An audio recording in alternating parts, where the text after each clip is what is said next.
Et tant que président. Oyoki ba kulutu ba uti kolobao. Discipline. Discipline na ye esika azalaki caractère ndenge azalaki et nde moko tuzali kobima sango moko ya mondela ye alobi nazana mukanda moko awa mimi ezali brouillon ya mukanda oyo ndenge biso tozalaka na basheri ye pe azalaki na sheri na ye kombo na ye mama Marthe. Donc brouillon ya mukanda oyo akomelaki sheri na ye mama Marthe zokande abosanaki tango ake kotanga abosani brouillon na mukanda ya latin et bana classe oyo ya bambula mususu o tête père tala mukanda oyo père pe azwi atie na archive yango moko mama Marthe fiancé azalaki kotanga wapi azalaki na lula président na biso d'honneur comme on a Étienne Tshisekedi à ne pas confondre avec Félix Antoine Tshisekedi parce que wana azali mwana président na biso voilà. OK Colonel Sama na classe président Tshisekedi azalaki Tshisekedi Étienne azalaki très discipliné ye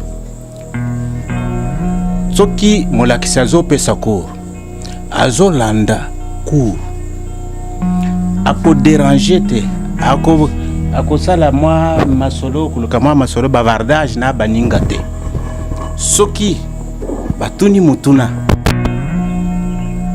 akondima akopropose ke aloba soki aza na réponse apesi réponse alors eloko wana emarkaki direct professeur na ye moko kombo na ye père Berinx chaque fois kazotambola azomona bana mosusu bazodéranger na classe mais Tshisekedi ye azaka sérieux aye kotelema atelemi esika moko alobi ngai père Berinx soki nakokaki kozala na bana classe mibale to misato bazali ndenge ya na lolenge ya Tshisekedi nakokaki koloba ke vraiment na sepeli mingi donc admiraki ye po azalaki na force na image moko abanda kopesa force de caractère image moko ya kitoko penza voilà toko raconter makambo mususu te Congo France wa tozali en direct de kokutana ba ancien ya collège au place Kondo Etienne Tshisekedi atangaki lokola bango bayokaki ete corps ya Kondo Tshisekedi ndia ya Kinshasa bango pe bazalaki pe bani ba organiser pe balela pe oazaki ene na bango na kati ya collège yango babengisaki lelo presse ba lancer maloba o bali batindela pe na ba o muza baza pe musika ba o pe batanga na bango batindela pe famille Tshisekedi pe ba mona bango ya condoléance ba présenter ba condoléance na bango na famille Tshisekedi na parti Mombai de pes yango to kokota na kati to zona ngo bango bali baloba poto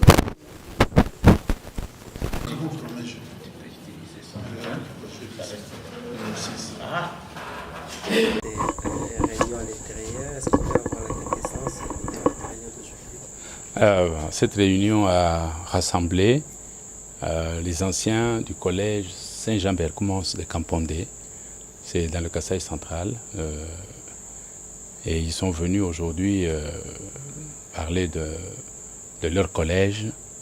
Et puis, comme vous le savez, il y a un événement très important qui va intervenir, c'est-à-dire l'arrivée du corps de notre ancien du collège, le président honoraire Étienne Tshisekedi.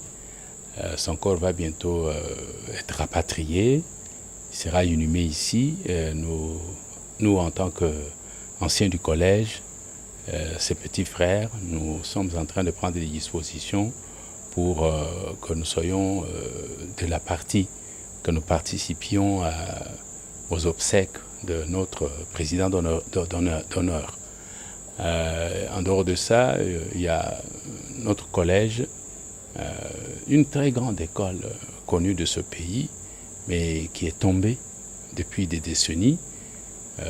Toutes les démarches que nous avons faites dans le temps pour la restauration de ce collège, qui a formé des grandes personnalités de ce pays, sont restées lettres mortes. Et nous pensons que peut-être le moment est aussi aujourd'hui venu que nous puissions frapper aux portes de nouvelles autorités pour que ce collège soit réhabilité.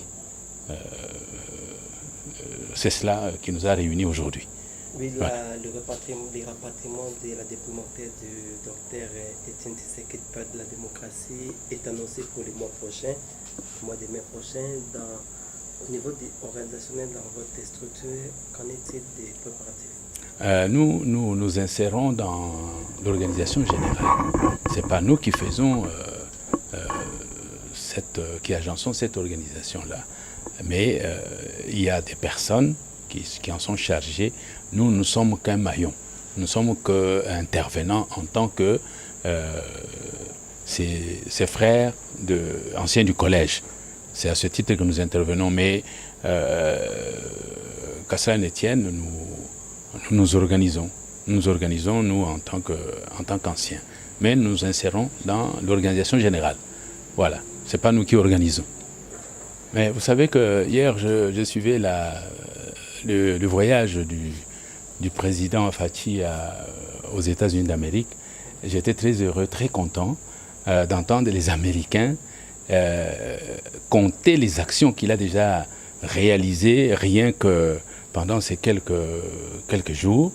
Et à la fin, ils ont ri.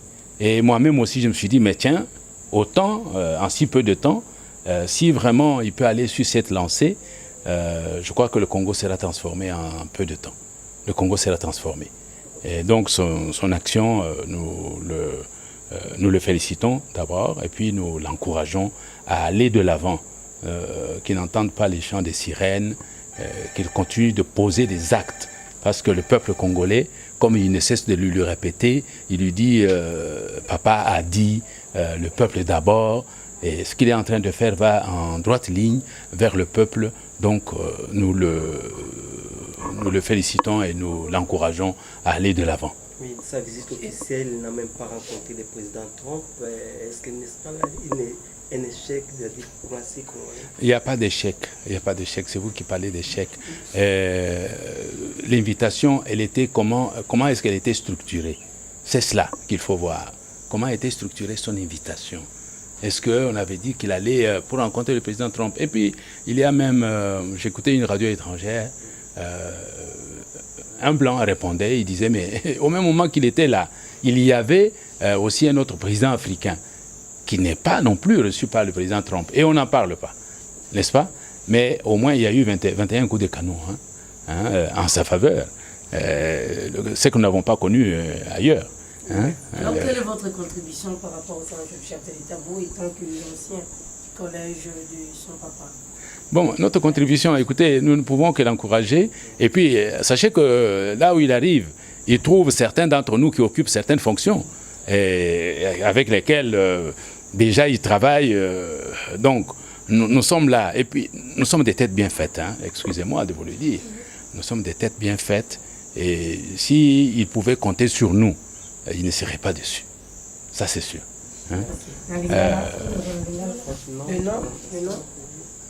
Moi, je m'appelle Mboulou Ngoudi Adolphe. Mboulou Ngoudi Adolphe. Je suis fonctionnaire, secrétaire général de grade. Dans l'association, je suis conseiller. Je suis conseiller de notre association. Nous avons laissé la présidence et la direction à nos jeunes frères, n'est-ce pas? Et nous sommes des conseillers. Ok, merci beaucoup. Merci. Président Lingala.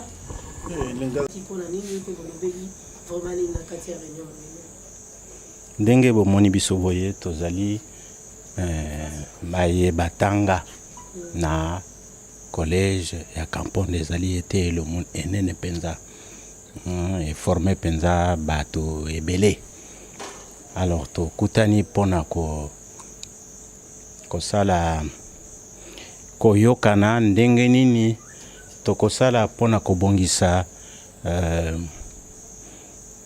obsèque matanga ma président d'honneur na biso. Président na biso d'honneur comme on a Étienne Tshisekedi. À ne pas confondre avec Félix Antoine Tshisekedi. Parce que wana azali mwana président na biso. Voilà. Ok, kolandisama préparation yango nini aussi bo arrêter ndenge nini boza ko s'organiser pona koyamba nzoto na etango koya pona kokunda yango. Tozali se kozela ndenge bakonzi bakobongisa parce que boye bokozala officiel donc protocole d'état moto akopesa penza programme mais biso to milengeli pona kotala ndenge kani tokoki kobima wana mais na kombo ya entité na biso association ya ba ancien ya Kamponde ya collège ya Kamponde. Sama 100 jours ya chef de l'état yango ani déjà populé bino ba ancien ya collège oyo papa na ye papa ya Félix atangaki eza bon kondo Tshisekedi de Mulumba contribution ya bino ezali pona ni bo juger déjà comment elle va jouer en goya 100 jours. Et l'autre zango ezali ya ko soutenir action ya mwana ya président d'honneur na biso Félix Antoine.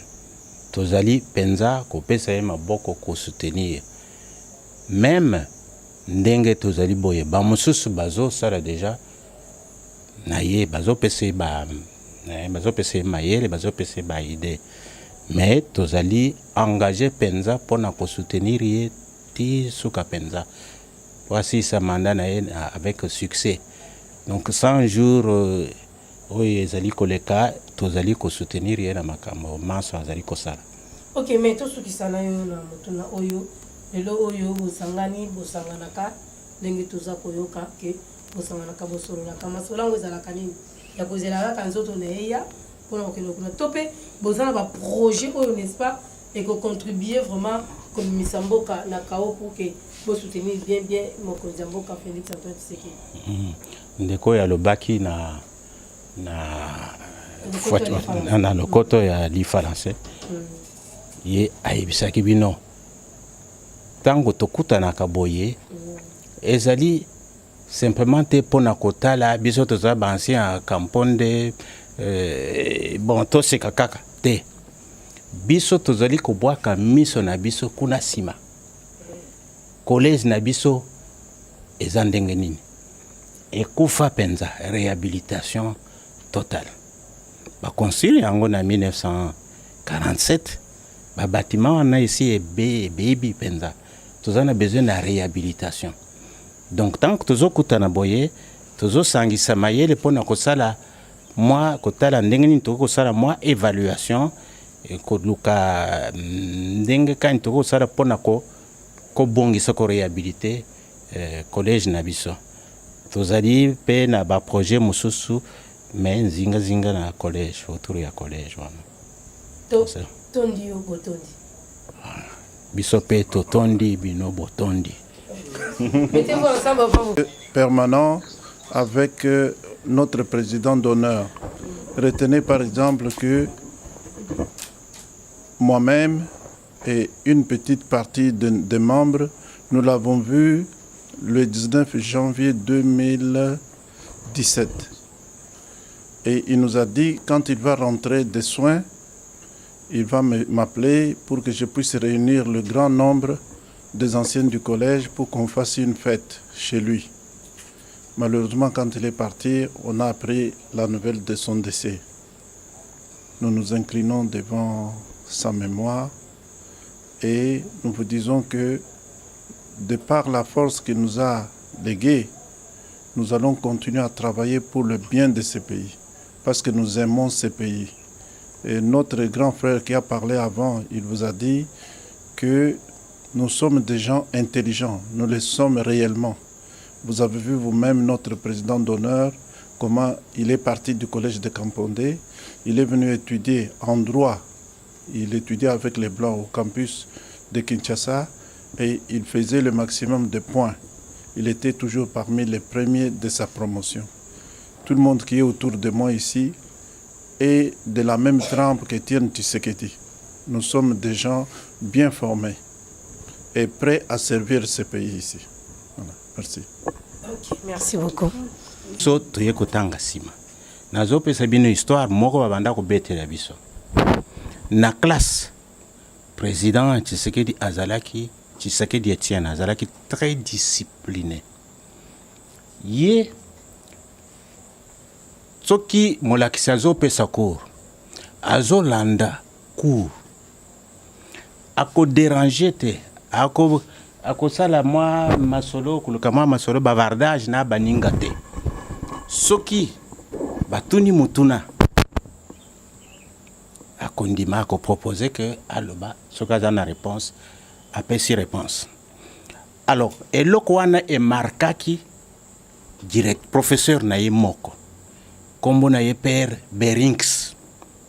Chaque fois qu'azotambola azomona bana mosusu bazodéranger na classe mais Tshisekedi ye azaka sérieux aye kotelema atelemi esika moko alobi ngai père Berinks soki nakokaki kozala na bana classe mibale to misato bazali ndenge ya na lolenge ya Tshisekedi nakokaki koloba ke vraiment nasepeli mingi. Donc admiraki ye po azalaki na force na image moko abanda kopesa force de caractère, image moko ya kitoko penza. Voilà. Toko raconter makambo mususu te. Mais wana toko pesa na couloir. Botondi. Tokomi na collège ya Kamponde collège Saint-Jean-Bert commence. Eloko ya liboso bayebisi biso ezalaki tango Etienne Tshisekedi akoti na kelasi ya ebandeli. Basali maponongi abimi président. Amati na deuxième abimi président na maponongi. Donc asilisi cycle mobimba ki président kobanda classe ya ebandeli ti classe ya suka. Donc collège mobimba ezali kobenga ye kaka président. Nini venez convaincre bato pour que basala confiance ba vota kaye étant que président. Oyoki ba kulutu ba uti koloba discipline. Discipline na ye esika azalaki caractère ndenge azalaki et nde moko tozali kobima sango moko ya mondela ye alobi nazana mukanda moko awa nini ezali brouillon ya mukanda oyo ndenge biso tozalaka na basheri ye pe azalaki na sheri na ye kombo na ye mama Marthe. Donc brouillon ya mukanda oyo akomelaki sheri na ye mama Marthe zokande abosanaki tango ake kotanga abosani brouillon na mukanda ya latin et bana classe oyo ya bambula mususu te père tala mukanda oyo père pe azui atie na archive yango moko mama Marthe fiancé azalaki kotanga wapi azalaki na Lulabour na tango wana na Lulabour na école babengi Mikalai ezalaki lycée école normale ya Mikalai kuna na collège na sima ya na détente esengeli ba collégien babima po bakende kobeta match football na ba ekolo ya nzinga lokola na Luiza, Mobinza, na Chidimba, na Saint-Louis, na Chibala, na Kabwe Grand Séminaire. Zokande ye akoti na kar wana président akoki kobima te akotinda bato nzokande na kati na ye ayebaki ke moninga na ngai ya motema azali na esika boye akoti na nini na camion bakei ti na Kananga awa bakomi na Lolwabour Kananga balobi toleka nanu na lycée sango yazali kuna alobi bokoleka na lycée tokolekende na lycée te eloko nini tokende koleka na lycée biso bacollégien bake na Kabwe grand séminaire babeti match kozonga bazozonga président il faut totala il faut kaka totala ye soki totali ye te tokoloba nini yo oza président zwa nanu mwa stratégie nde baninga na ye bazwi mwa pneu ya camion wana basali nini batoboli mpona nini bolingo ya mama Marthe Boboto Vraiment.